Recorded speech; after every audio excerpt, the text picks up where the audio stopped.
My name is Jennifer Wistrand, and I'm the Deputy Director of the Kennan Institute.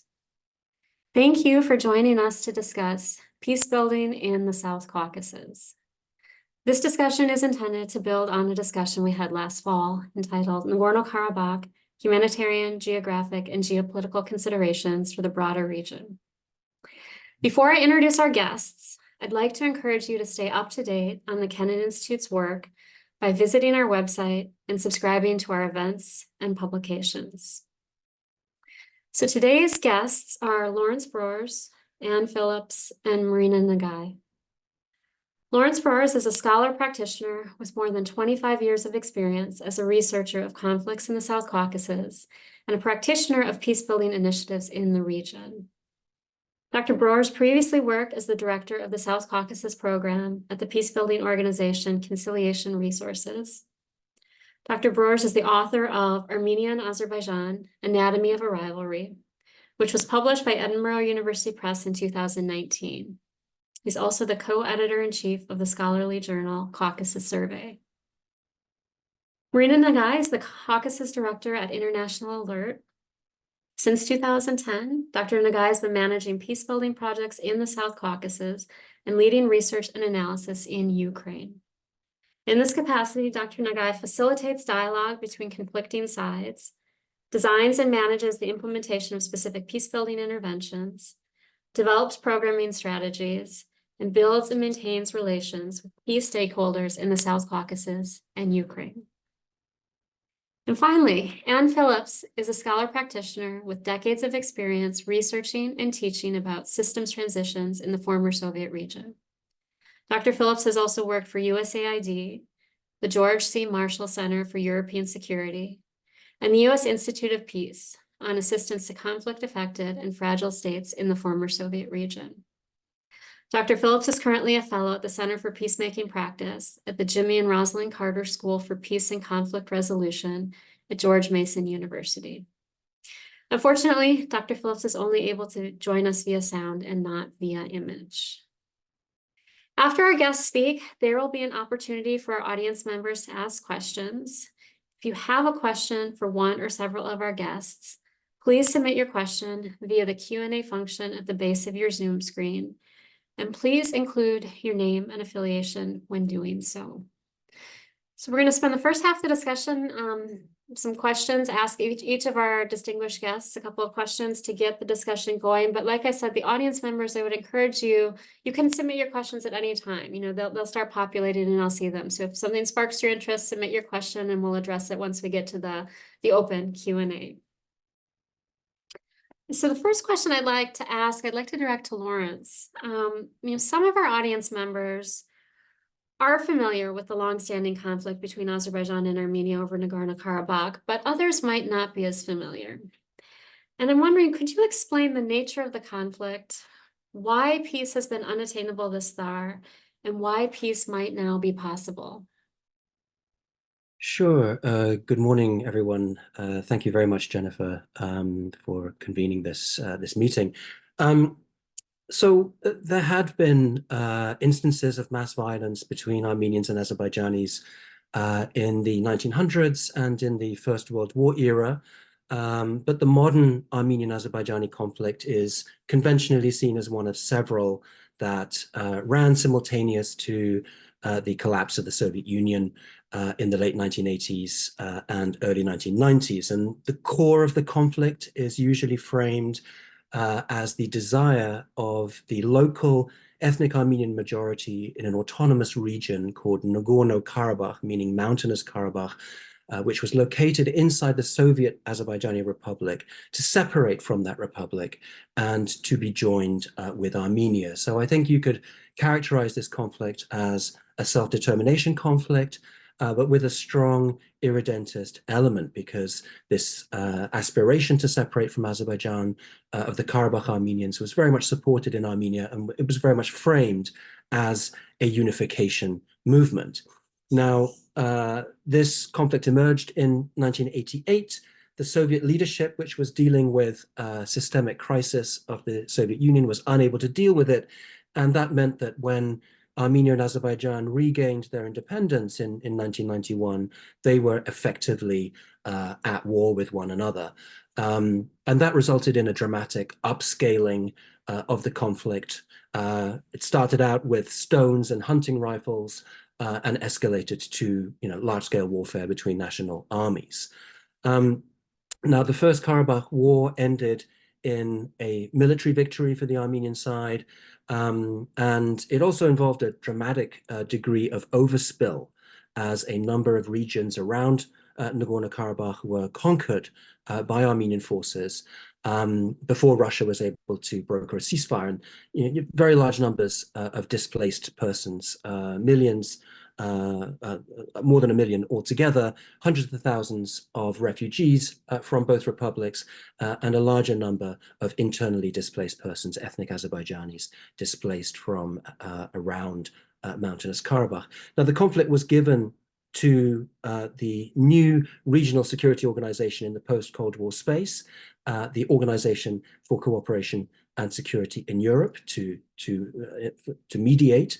And there followed a 26-year quest for a resolution to the conflict. And I don't think we should underestimate the variation in the different approaches that were taken within those talks, but they ultimately proved fruitless. And there's a number of different reasons for that. I would highlight maybe 3. The first of these would be authoritarian resilience across the Armenian-Azerbaijani divide until 2018 and continuing in Azerbaijan after that time.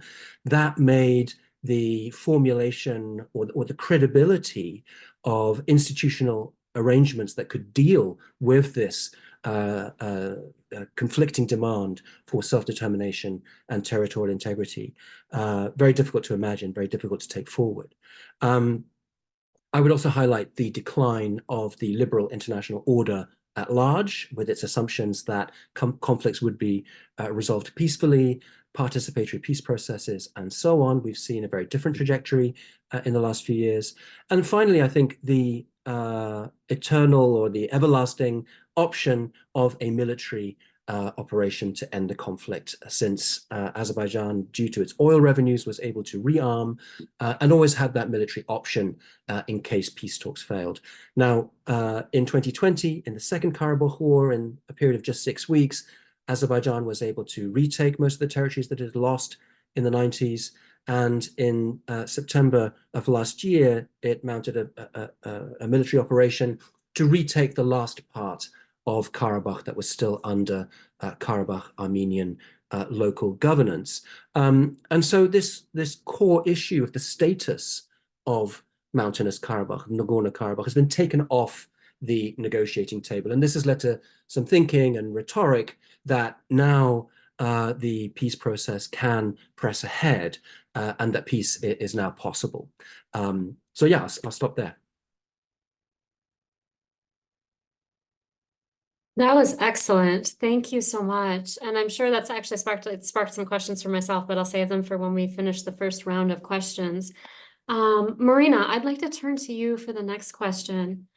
Lawrence talked about, specifically in the context of Azerbaijan and Armenia, and they're obviously the 2 main players in this conflict, but I want to turn the focus a little bit to Georgia, the other country in the South Caucasus. So how has the longstanding conflict between Azerbaijan and Armenia over Nagorno-Karabakh impacted Georgia, both positively and negatively, from a social, political, and economic perspective?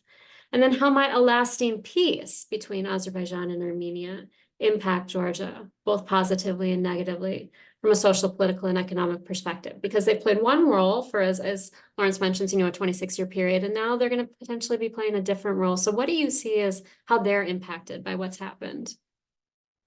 Sure, thank you. Well, historically, Georgia has generally sought to maintain a neutral stance, avoiding taking sides in any conflicts in the region, including the one between Armenia and Azerbaijan. And the need for Georgia to retain its balance is highlighted further by the fluid geopolitical situation in the South Caucasus, particularly after in the context of the Ukraine war. So Georgia is trying really hard to maneuver between the collective West and Russia and West and East and North and South. So it's really in the crossroads of balancing all those interests. And this balancing act is important for Georgia in the emerging multi-aligned South Caucasus, where the previous patronages are contested and new powers are seeking influence. So keeping that neutrality is important for Georgia also for its internal political stability, because it is a home to the large diaspora of Armenians and Azeris within Georgia, who constitute the two largest ethnic minorities in the country. So in all times, particularly during escalations, Georgia takes care to come across as neutral, restrained, peaceful, calling on the parties to de-escalate, negotiate, and avoid larger scale war, which they have managed so far. It's been largely contained between Armenia and Azerbaijan, so Georgia has not seen a military impact or indeed a significant influx of refugees following the recent wars, much less so than, for example, the influx of the Russian citizens in the context of the Ukraine war. So this message of neutrality is a message to Baku and Yerevan as much as it is one for its domestic audiences. In general, that kind of stable and neutral role of Georgia is described, can be viewed in its bilateral relations with Armenia and Azerbaijan. That relationship is particularly important for Armenia because under the blockades imposed by Turkey and Azerbaijan, Georgia offers Armenia its only land connection with Europe and access to its Black Sea ports. As I mentioned before, one of the regions, particularly the Drava-Hetiv region in southern Georgia, contains a large Armenian population. And one of the examples of that sort of continuing bilateral cooperation is the recent two weeks ago, Tbilisi and Yerevan signed a strategic partnership memorandum. That's important for Armenia as it seeks to reduce its dependency on Russia and become more active in regional transit projects. For Tbilisi, to sign the agreement was a reflection of Georgian government desire to become more of a regional leader and a possible mediator, as they've been positioning themselves recently between Armenia and Azerbaijan. Notably, however, that strategic partnership document stops short of mentioning defense and security cooperation, which Georgia, on the other hand, does have with Azerbaijan and Turkey. But the timing is also interesting and important, as this follows Georgia's receiving the EU candidate status at the end of the last year. So on the other hand, Georgia-Azerbaijani relationship is also very strong. The two countries are connected by several important regional projects, oil and gas pipelines. They're working on a railway project which connects them to Europe. So these projects significantly strengthen the statehood of both countries, but also establish the, as sometimes described, Georgian, Azerbaijani-Turkish axis, where Tbilisi, Baku, and Ankara have established also close military and political ties. So as I mentioned before, kind of the direct impact of the Armenia-Azerbaijani conflict has been limited on Georgia, but in recent, in the last couple of years, the impact has been more from the Ukraine war, as Tbilisi has trodden a difficult path between Russia's war in Ukraine and navigating between Kiev and Moscow. This has not always been successful, and there's been some tensions with the Western partners who accuse Georgia of undermining Western sanctions against Russia, which also fed into the long-standing political and social polarization in Georgia between sort of pro-Russian path of development and more European-leaning future. And internally, the political and social life in Georgia is quite affected by this polarization, where the ruling party, Georgian Dream, positions itself as the bastion of stability and decency, threatened by the opposition linked to globalist forces, and kind of juxtaposes the Christian values of family and extreme conservatism to those who try to undermine Georgian statehood identity, etc. So amidst that political polarization, I think both the politicians and societies are quite distracted by that. So not much attention is paid to the Armenian-Azerbaijani conflict beyond those communities, as I mentioned, of Armenians and Azeris who live separately, but also there are communities who coexist and live together. And often they've been looked at as an example of peaceful coexistence between the two ethnicities. But just one last thing to mention again, how the new context is further developing following the EU candidate status for Georgia. Obviously, this is very attractive for Armenia, who is also seeking to kind of approximate more to the West and the European Union as it's recovering from the fallout with Moscow. So this is also important as Europe obviously looks set to strengthen its presence in the South Caucasus, considering its priorities for energy diversification, trans-Eurasia trade routes, such as the Middle Corridor, and broader Black Sea security. So for Georgia, going forward, obviously, and we'll talk about the mediation efforts, its position in itself in a positive way, and quite well received, those initiatives, particularly by Baku. Yerevan remains reticent. But the comprehensive peace in the South Caucasus would not be possible, obviously, without Georgia playing some kind of positive role in that process. Thank you, Marina. That was fantastic. And I really appreciate you broadening the discussion to bring in the conflict in Ukraine and then EU ascension. This is fantastic. And we will pick up on this, as you said, with the mediation part, but also in the Q&A. I want to, with that now, turn to Anne. So you've looked at the Azerbaijan-Armenia conflict from both an academic and a practitioner perspective. In your opinion, what have the two perspectives gotten right thus far? And what have they gotten wrong and why? Good morning and thank you. And first, let me add my thanks to you, Jennifer, and to the Kennan Institute for hosting this discussion. There are, of course, a range of academic perspectives, so I will divide them into two groups just to highlight the contrast.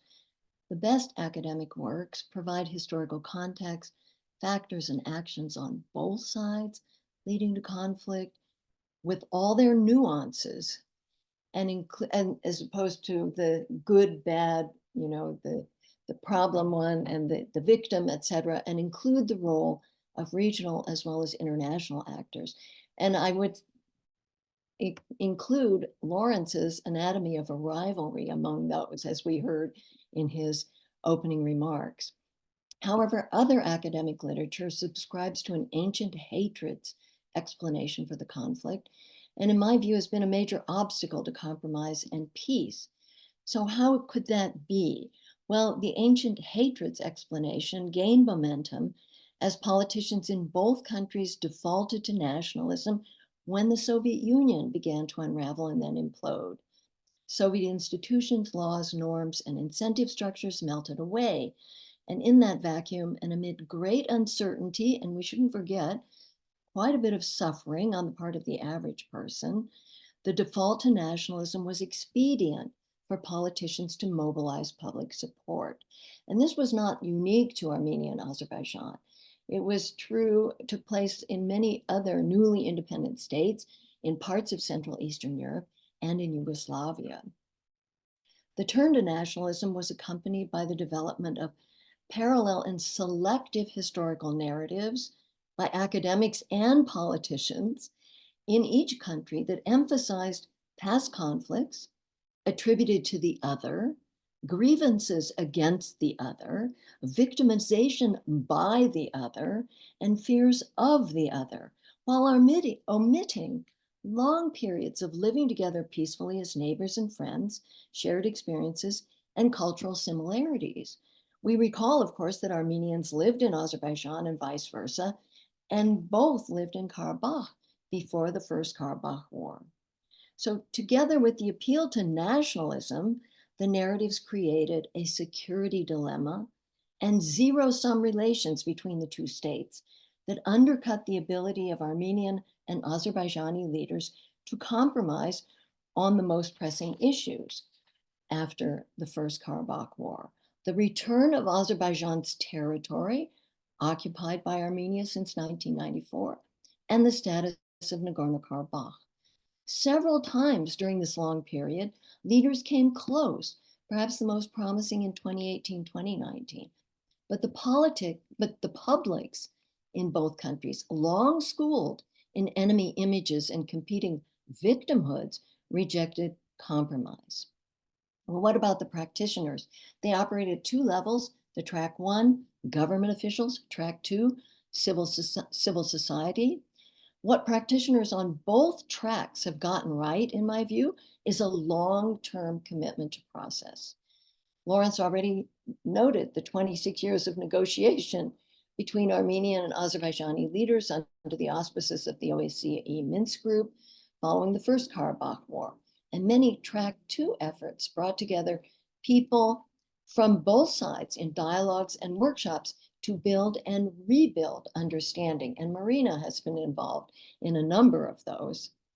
Nonetheless, as already pointed out, the diplomatic engagement failed to make progress on the underlying security dilemma, i.e. the clashing principles of self-determination for Karabakh Armenians and territorial integrity for Azerbaijan. And track two efforts were unable to scale up sufficiently to alter the dominant historical narratives that thwarted compromise.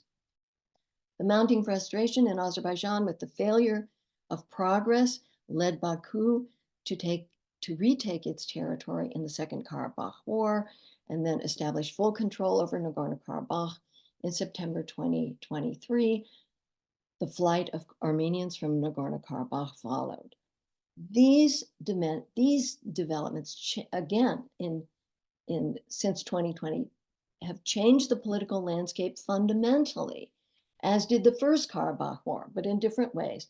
The security dilemma itself has changed, but has not been eliminated by these developments. So I think that's an important issue for us to consider in further discussion. Thank you. Thank you, Anne. That was fantastic and so clear. I really liked the two academic perspectives and the two practitioner, and I'm sure we're going to have audience questions wanting you to speak more to, track one government, track two civil society.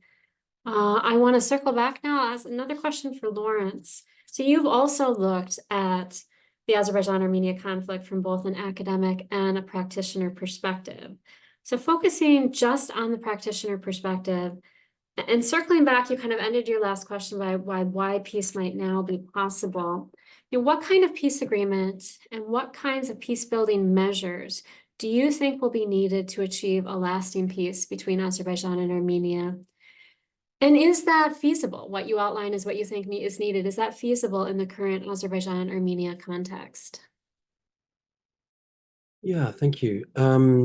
So I mentioned that at the political level, we are in a situation now where the negotiation agenda has been quite dramatically truncated on account of the mass displacement of Karabakh Armenians from Karabakh and the removal of that population's status, its rights and security, and so on, which had been a key area of contention up to September of last year.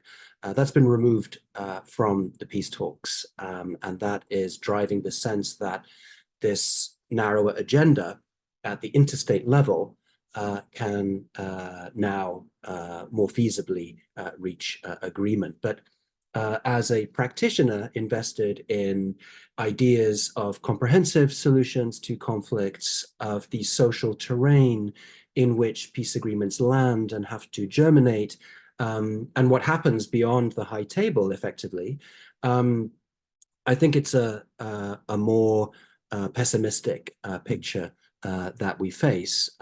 It's still very much a top-down process with very little investment in a wider transformation of societal issues and relations that a sustainable peace would need. I would characterize the current situation as one of a truncation diffusion paradox, by which I mean that the agenda for formal talks between Armenia and Azerbaijan has been dramatically truncated, while the issues that are contested between the two societies have multiplied and become, if anything, more diffuse. So at the truncation end of this paradox, we see the fragility of any forthcoming agreement and the risk of signing an agreement that is so narrow in scope and so minimalist that it won't define the implementation modalities of an agreement with sufficient clarity, or it won't define a mechanism to resolve the inevitably competing interpretations of what its articles mean. And we've seen that problem already with the 10th of November 2020 ceasefire agreement brokered by Russia. Various linguistic formulations in that agreement were subject to widely differing interpretations on each side of the divide, leading to accusations that one or other side was not fulfilling its obligations under the ceasefire. At the diffusion end of this paradox, we see huge areas of contention between Armenian and Azerbaijani societies, from demands for justice, contested memory politics, cultural heritage, action on missing persons, on mines, and other humanitarian issues that remain, very diffuse across the social landscape. And so one part of the answer to your question is that much more wide-ranging activities are needed to address these issues and to make them visible and relevant from the perspective of the peace process. What we have instead, I think, is a very dominant discussion about connectivity and the various transit routes that are seen as a way to create new interdependencies among regional actors and thereby to establish peace. And this conversation has also been foregrounded by Russia's invasion of Ukraine and the need for post-sanctions transit infrastructure from both a Western perspective and from the Kremlin's perspective, of course.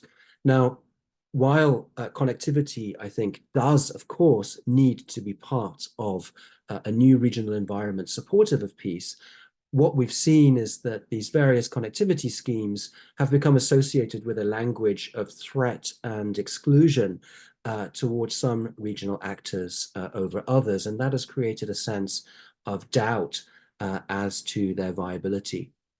And so I think while we do need a new kind of transactional relationship between the conflict parties, we also need a qualitative shift in even a basic sense of trust. Trust that, for instance, commitments and agreements will be upheld before the situation can go forward. And to come to your question as to whether I think this is possible right now, I think a key issue is that what we've seen since 2020, as we saw after 1994, in the case of Armenia, militarism and victory have become a key pillar of regime legitimacy in Azerbaijan. There is a dominant image and rhetoric around the victorious president, and I think this creates a huge set of problems to basically move to a different kind of relationship with Armenia. And I think it's only when you have governments across the divide that have crafted a different kind of legitimacy that is not derived from conflict-related identities that we can really expect to see progress. So yeah, my outlook is, I would say, pragmatic, pessimistic. I think, there have been some questions about the different mediation tracks. This is another area where we see diffusion across a number of different mediation tracks. And I would add the instrumentalization of this by the conflict parties. I think the future probably lies in direct bilateral talks. We saw on the 7th of December a declaration that had been agreed without the participation of any third-party mediator on a bundle of confidence-building measures. I think that will probably be the way forward, but that would need guarantees in light of the huge power asymmetry between Armenia and Azerbaijan, and this is where geopolitical interests come back in, and so we're in this kind of vicious cycle. And I'll stop there. Thank you, Lawrence. Again, that was fantastic, so comprehensive, and we're going to circle back to all of the points you made. I did like the truncation diffusion paradox and that kind of linguistic explanation. I think it was fantastic. Marina, I want to ask you another question, and you did bring up this idea of a mediator in your last comments. So do you think a mediator is needed for Azerbaijan and Armenia to achieve a lasting peace? And if so, who? You know, is there a specific country, specific organization, a certain set of individuals who would be best placed to play the role of a mediator, and why? Thank you, Jennifer. I think it's a very important question to consider, and it seems particularly relevant in the current stage of the peace process between Armenia and Azerbaijan, as the countries, both sides indeed are tussling between different sort of ideas, who should be hosting and who should be mediating, or no one at all. But I think answering that question, it would be useful to look at the history of mediation efforts. And unfortunately, they present a case study in failure of the third parties' attempts, even to deter large-scale violence and war, let alone resolve conflict comprehensively.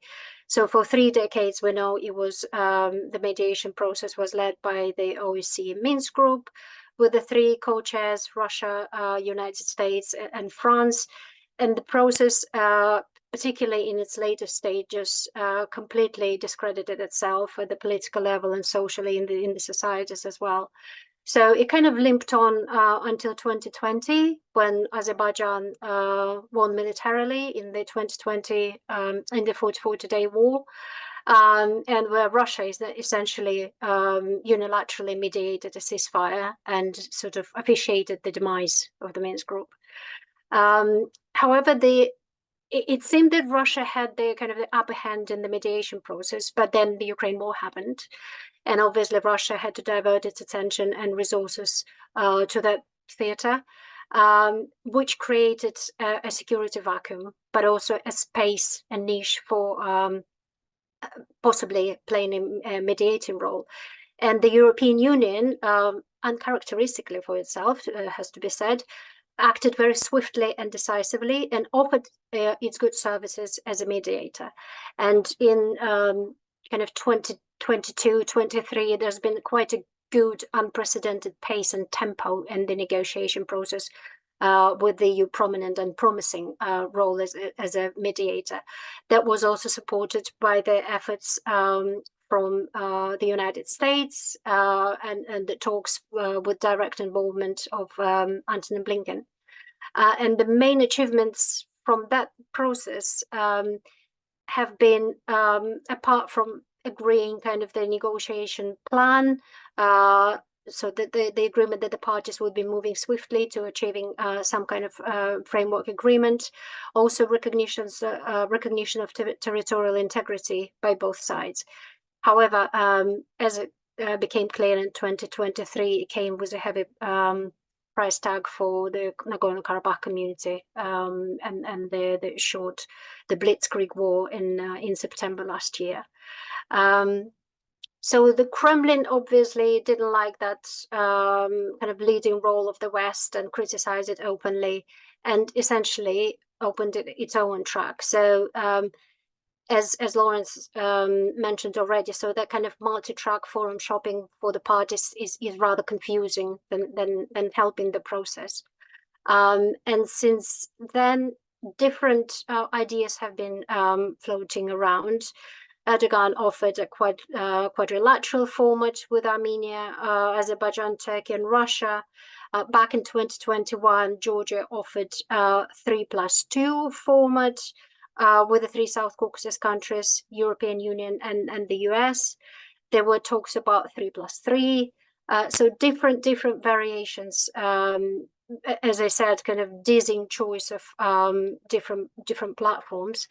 And most recently, Georgia has come forward as a potential candidate to play a positive role in normalization of Armenia-Azerbaijani relations. And Georgian then Prime Minister Garibashvili voiced his government's impartiality in the peace process and declared that Tbilisi wants to be a mediator in this matter.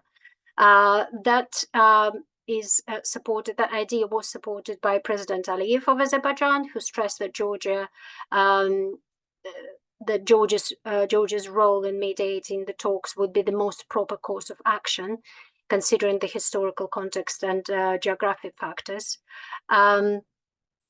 Armenia, on the other hand, has been politely refusing for its own reasons. But most recently, Azerbaijan's latest preference seems to be around sovereignization of the conflict and direct negotiations between Armenia and Azerbaijan. And on the most recent occasion, optimism around that format ran particularly high when in December, the two leaders released a joint statement, which was characterized as historic and unprecedented, where indeed very concrete confidence-building measures were put on the table, including the prisoner exchange and the reciprocal gesture of goodwill in which Armenia withdrew its candidacy to host the next COP, and now Azerbaijan, as we know, will be hosting that global event. So those are the geopolitical factors around the mediation process, but there are also structural factors, and I would highlight the three of them. The first one is the lack of credibility of international mediators. So when we ask that question, who could play that role, we have to think that both parties have been frankly traumatized by inconsistent and insufficient third-party attempts. Both Armenia and Azerbaijan struggle to see any actor as unbiased or not having a significant material interest in the final outcome of the peace process. So whether real or perceived, there is a sense of threat to sovereignty and malign interference by the outsiders. Secondly, Armenia's negotiating position is seriously weak comparing to Azerbaijan, following the crushing defeat and facing internal difficulties in Armenia, compounded by the influx of over 100,000 Karabakhis in September and obviously the ensuing humanitarian crisis in the country. So in terms of military capabilities, financial and human resources, Azerbaijan is much more superior on its own, and it is supported by Turkey. And thirdly, the level of trust between the negotiating parties, and particularly between, more specifically between Aliyev and Pashinyan, is extremely low. So they constantly question and challenge each other's commitment to the peace process. So it is difficult to answer the question definitively. What kind of mediation, what kind of negotiation would be the right choice for Armenia-Azerbaijan, considering the complexity and the protractedness of the conflict. Theory would tell us that external mediation would be preferable. But again, as we discussed, there are no credible, really credible actors to step in and play that role. What seems to be a viable path might be the preference for direct negotiations with very close and relentless attention and encouragement from international actors such as the US and the European Union, with indication of firm commitment to support the outcome of the peace and create sort of scaffolding and the architecture for the peace deal implementation. And we know that the implementation of peace agreements is often highly dependent on external support. And in addition to sort of material support to the outcomes, it also raises normative expectations for compliance and impact on the following processes, for example, regarding transitional justice, truth and reconciliation, etc. So there is no kind of one simple answer to this difficult question, but I would concur with Lawrence that direct talks would probably, at this juncture in history, have the best prospects without, obviously, international actors retrieving and leaving the sides to their own devices to implement any sort of peace deal. Thank you so much, Marina. And I think, yeah, you've completely underscored where I think a lot of people don't know how complex the mediation process has been. As you said in your words, a dizzying array. It absolutely is, right? A dizzying array if you were to lay this out on a chalkboard of who the different constellations are. So thank you. We actually have a large number of questions that have come in. That is wonderful. So I will make one last pitch to our audience members. Please do, if you have questions, you can submit them via that Q&A function that's at the base of your Zoom screen. So I'm gonna turn one last question to Anne, and then we will open up the floor to questions from the audience. So Anne, building on this, again, peace building, you have written and spoken about a concept of, quote, functional coexistence. So what does functional coexistence mean? Why do you think it might work in the Azerbaijan-Armenia context, specifically in Nagorno-Karabakh? Well, for all the complicated reasons that Marina and Lawrence have pointed out, this is very difficult. So at the most basic level, I'd say after years of diplomatic and peace building efforts that clearly failed to prevent the return to war, it seems reasonable to consider a new approach. Functional coexistence is a concept developed by Tatsushi Arai, and its primary contribution for conflict parties and external assistance providers alike is that under some circumstances, a conflict may not be resolved for decades or even generations, but that avoiding the recurrence of violence is possible and positive. So there are 4 elements of this concept that I will just apply directly to the South Caucasus or the Armenia-Azerbaijan conflict.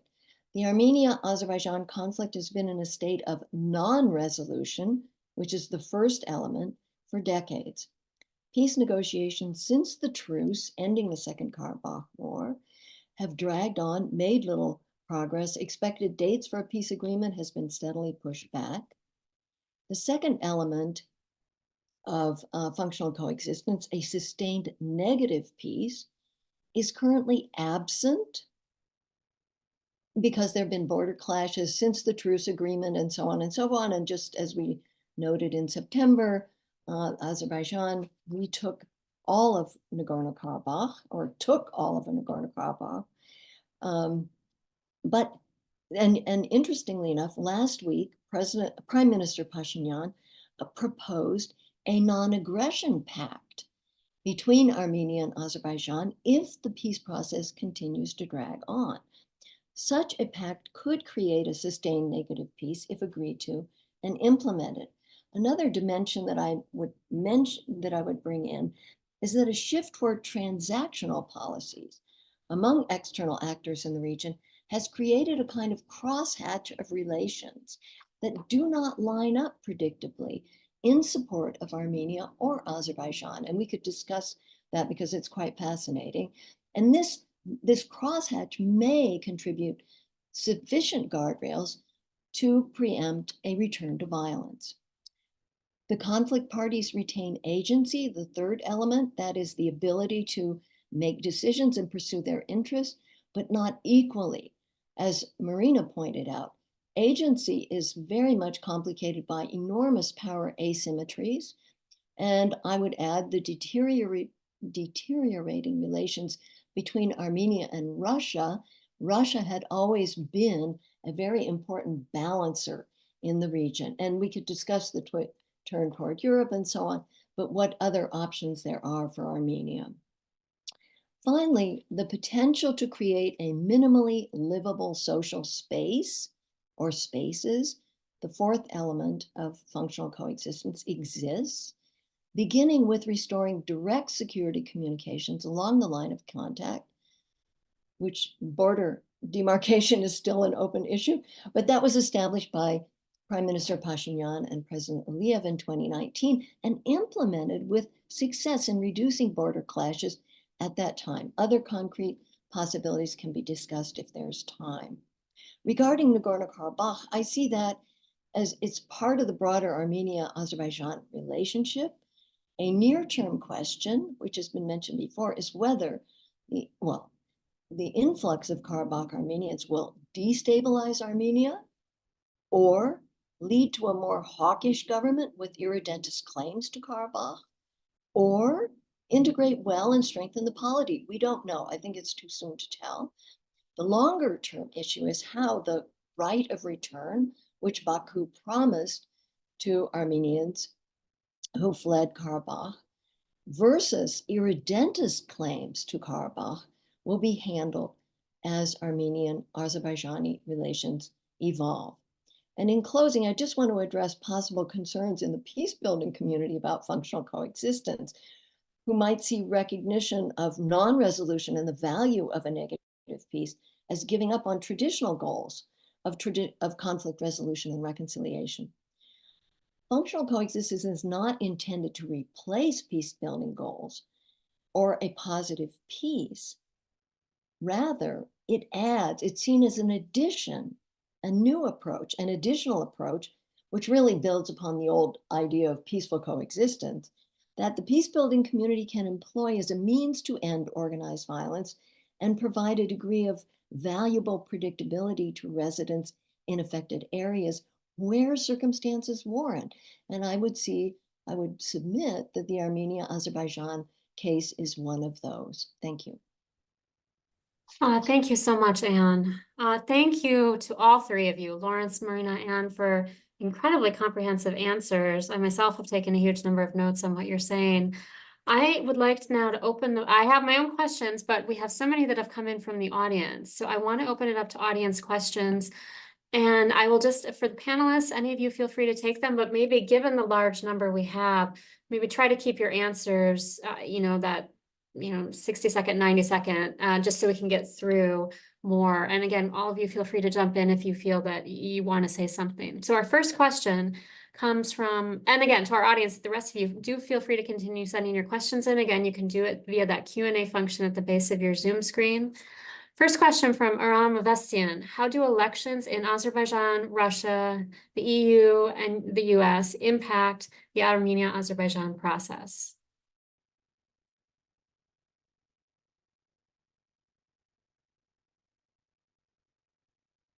So anyone, how do you think elections are going to impact?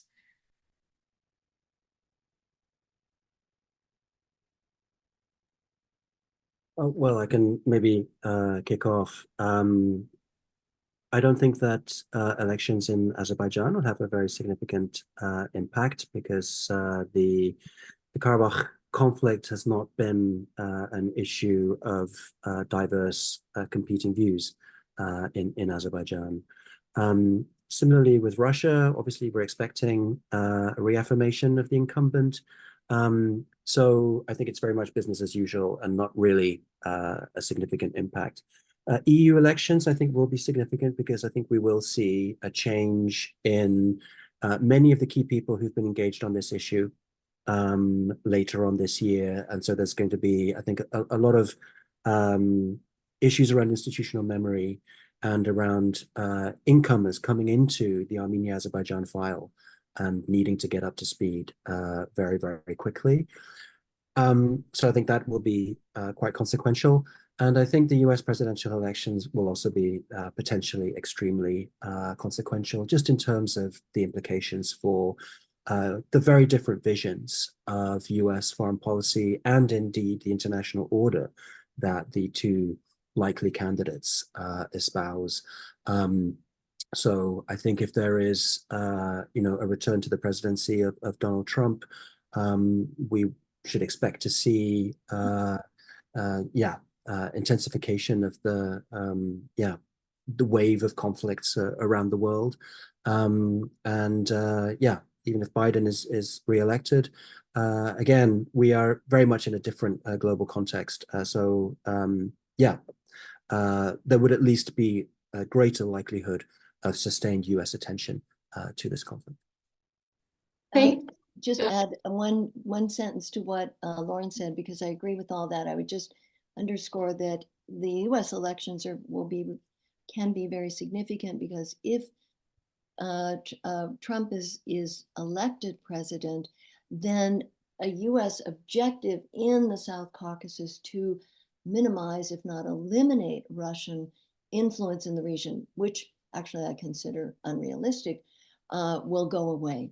And the whole Ukraine-Russia relationship will be recalibrated and so on. So that will be a significant change from the US perspective, yes. Thank you. Thank you, Lawrence and Anne. Marina, did you want to add anything on, or are you? Just to add to that, yes, that in the Caucasus, people are watching really how the elections in America and the EU will affect indeed the outcome of the Ukraine war, whether Ukraine will be pushed to negotiation and what kind of position Russia will come out victorious or perceived as having lost the war. So that kind of dynamic takes us a degree away from the direct impact of the elections on the Armenia-Azerbaijani context, but kind of a second degree effect that would fall out from the impact of those elections on the Ukraine outcome. Excellent. Thank you. Our next question comes from Richard Kozlarich. Can we believe that Azerbaijan is serious about resuming the Brussels trilateral process, as Aliyev has reportedly said in a recent phone call with Charles Michel?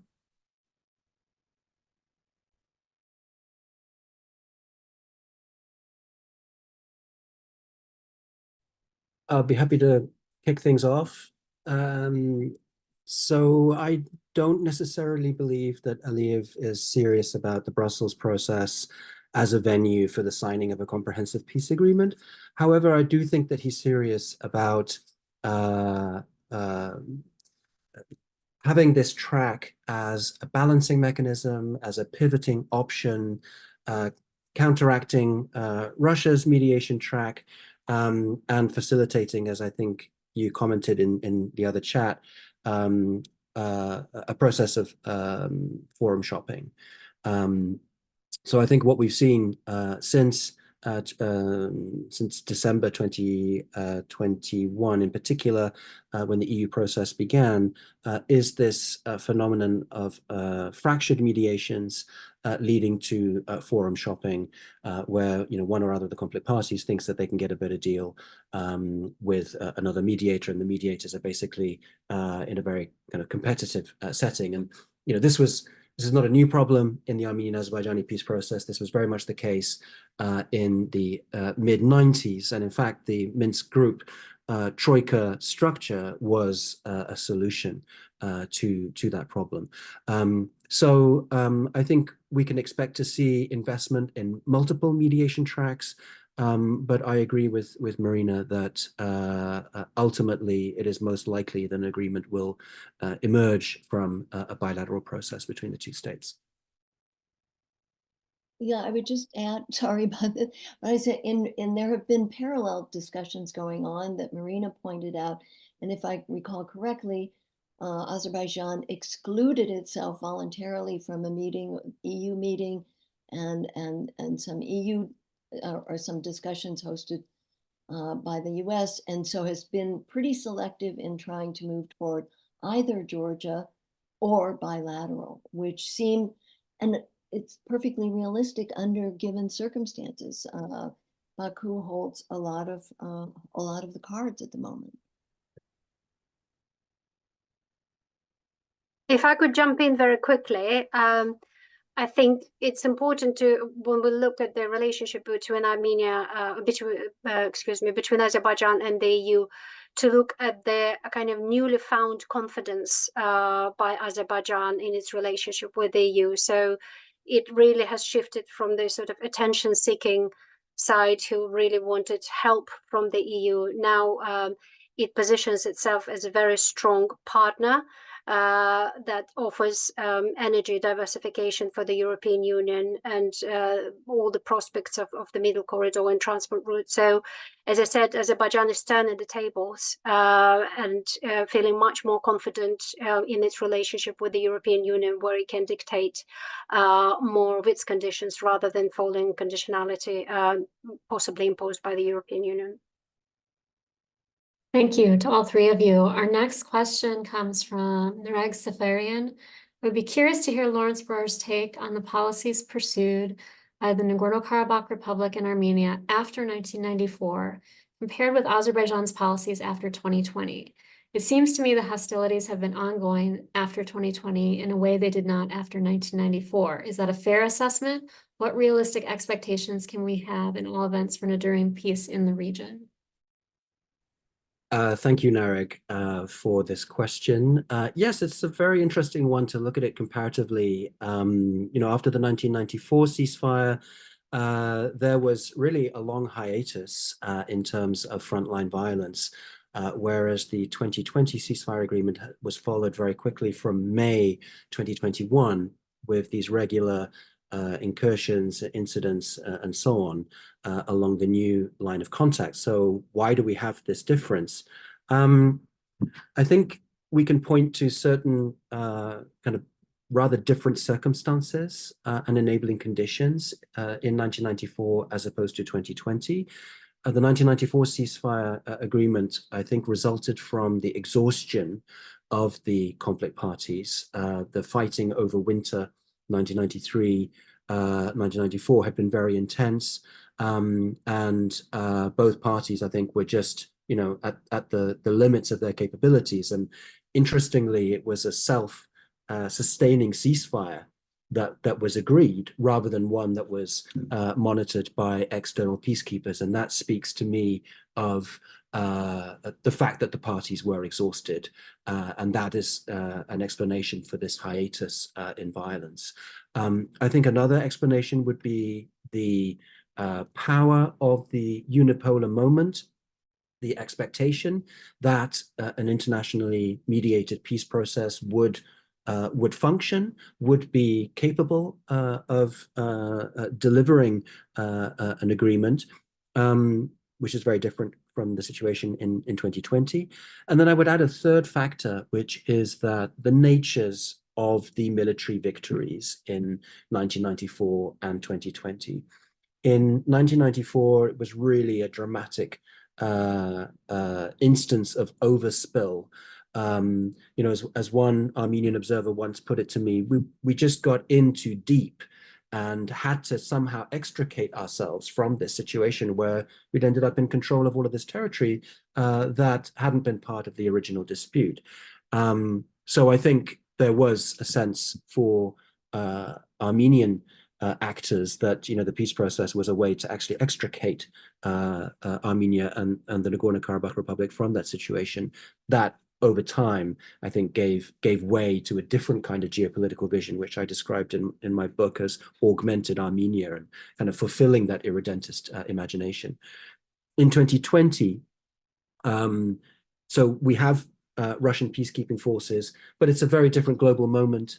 It's much more multipolar. The use of force is widely happening, and the liberal international order is very much in retreat. And it is an incomplete victory. There is a lot of anger and frustration in Azerbaijan over how the Second Karabakh War ended, and a sense that, well, we have to accept Russian supervision of this situation as, it's unavoidable, but we are looking to actually complete this victory. And the war doesn't end in reciprocal exhaustion. Azerbaijan has ongoing capacity. It is still very much investing in its defense budget, and it has this capacity to continue with coercive pressure in an environment which, as we've been discussing, was very fragmented from the perspective of mediation. So I think these are some of the factors explaining this differential outcome. In terms of expectations, I think we're either going to see a kind of a creeping normalization, or we're going to see what I would call a kind of forever rivalry, where we will continue to see low intensity violence unfolding over potentially months and years. So my prognosis is quite pessimistic. Thank you, Lawrence. Next question comes from Michael Keyes. How do you see Russia's performance in Ukraine and the Russian peacekeepers' non-action in Azerbaijan's retaking of Nagorno-Karabakh potentially affecting the situation in Georgia? How do you think Russia is looking at the South Caucasus now, considering its situation in Ukraine? So anyone feel free. I can jump in very briefly. I think obviously Russia did not expect to find itself in a situation that it did in Ukraine. and had to, as we mentioned before, divert all its resources and attention.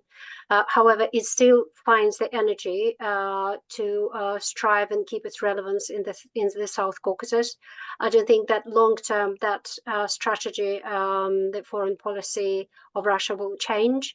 I think Lawrence described it as a managed decline of Russia's influence in the region, where they are faced with the reality of other forces coming in and them not having enough stamina even to play a more active role. However, they're not just letting a free fall happen, and they're using all the possible leverages to keep its relevance and kind of at least guard its fundamental interest in the South Caucasus.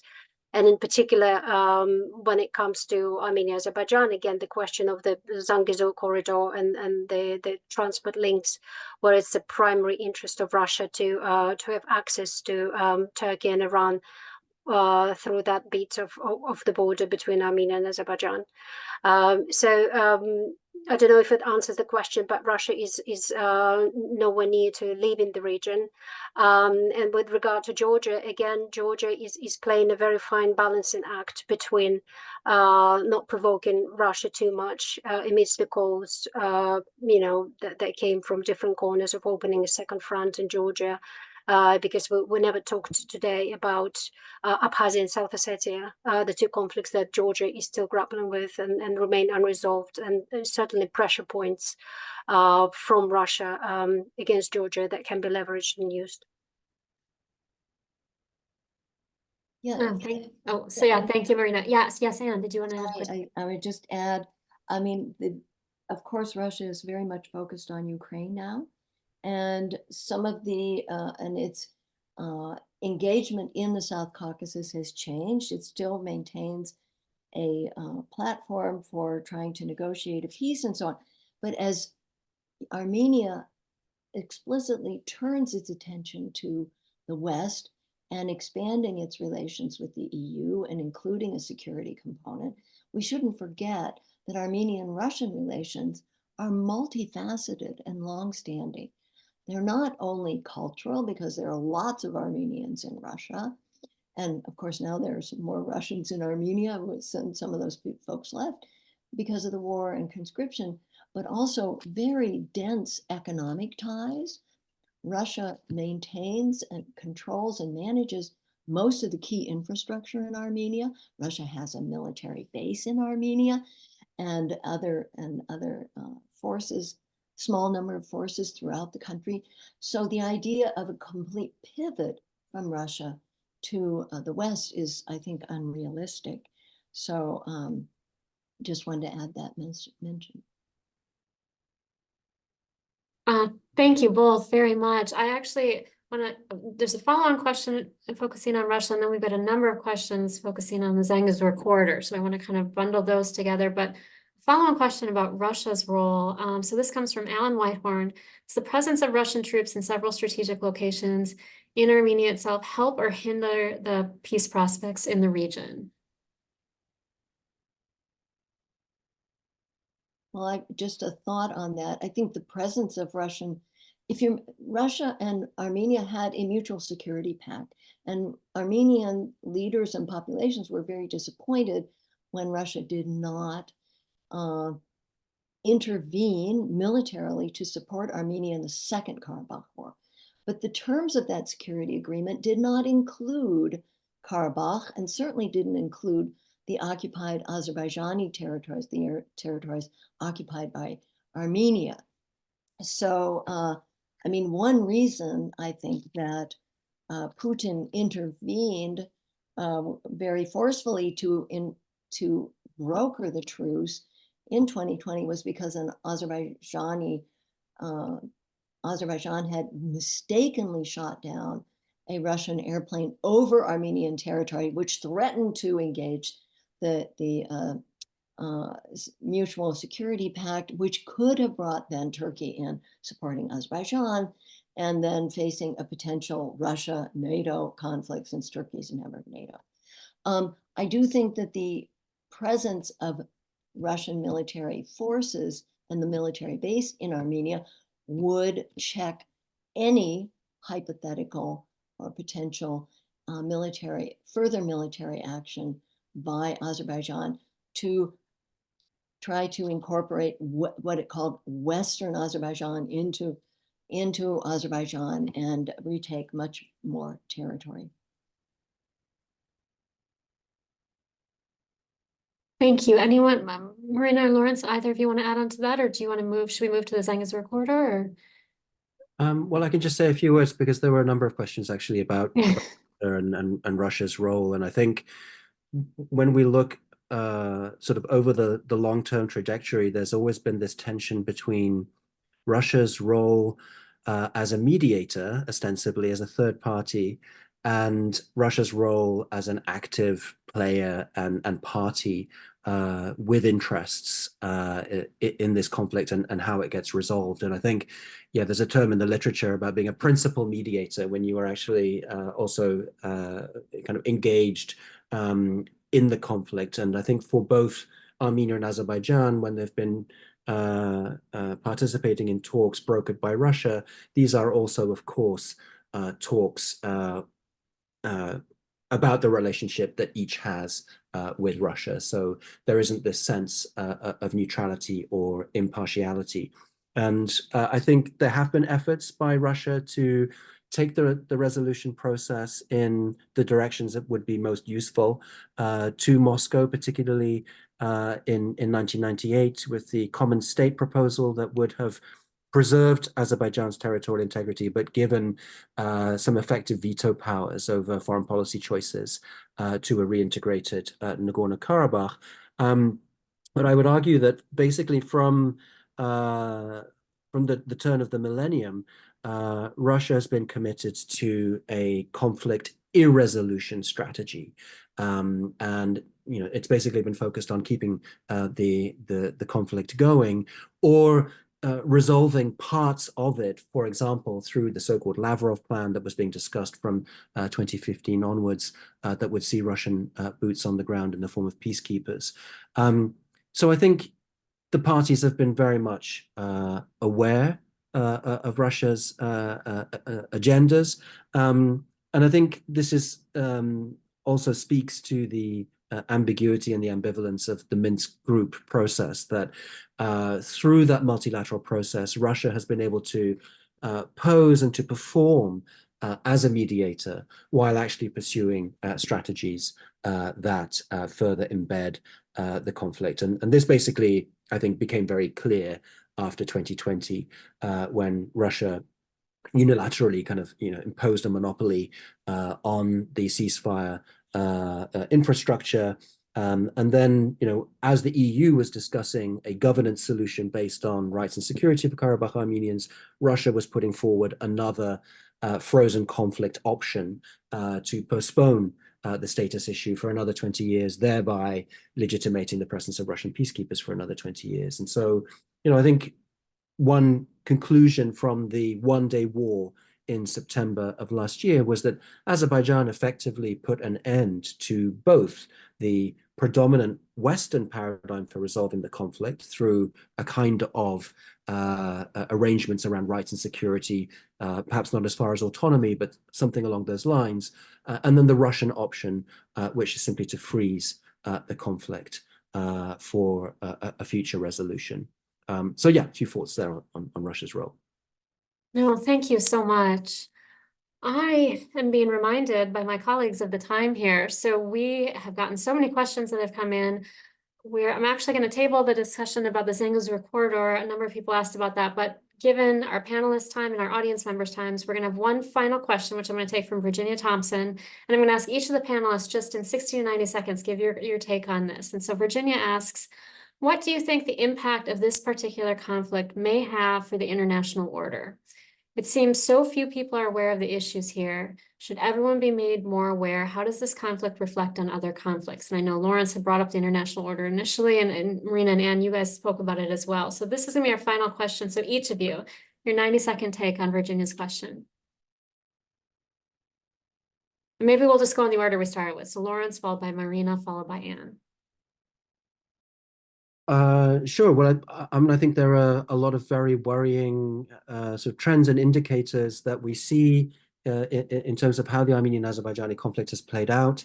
What we've effectively seen is that population movement is the solution to a self-determination conflict.